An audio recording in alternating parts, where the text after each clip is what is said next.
After you have your interview, you want to make sure that you follow up. And the best way, the most personalized way to do this is with a handwritten thank you card. This is like an extra like flair that will make you stand out as an ideal candidate if you write and mail a handwritten thank you card. Highly, highly suggest doing that.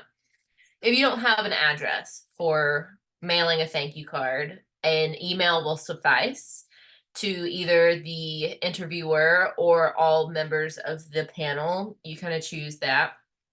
But following up is a really important step that a lot of the time we forget about, but it is an important step.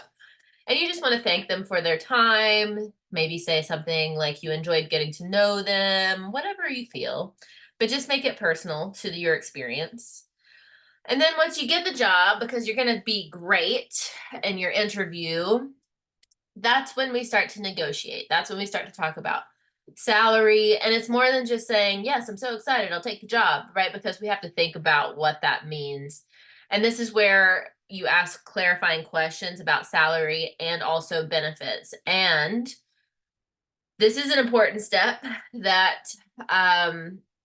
if you're not already at the age of 26 or greater, and you might still be on your parents' insurance or something like that, you don't realize how important the benefits are until you're negatively impacted by not having benefits.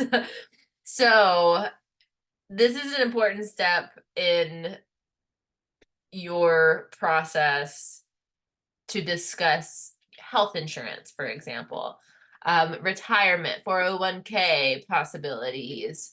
Uh, the biggest thing in my mind, because it's like top of mind for me, is that health insurance.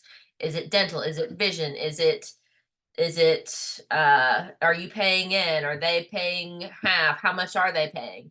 You have to ask questions like that. If it's either A, confusing in the paperwork, ask questions, or B, if they don't give you all of the information, this is where we ask questions.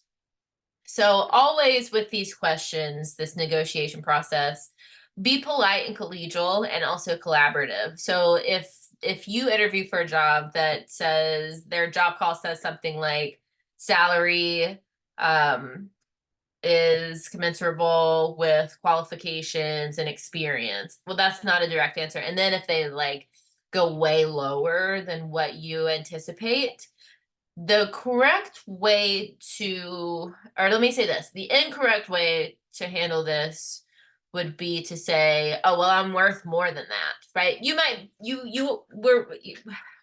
that's crazy to think about how we put monetary value on people, but the fact is that we do.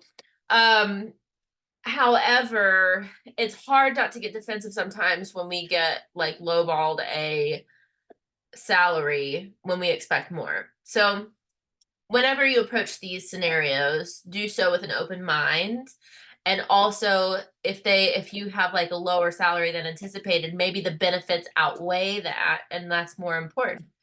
Also, you can ask things about if you're relocating for this job, what their relocation packages are. And that just means that they'll pay you money to move and relocate. But the important thing is to be polite, collegial, and collaborative on this negotiation process. We'll get into chapter 5 next.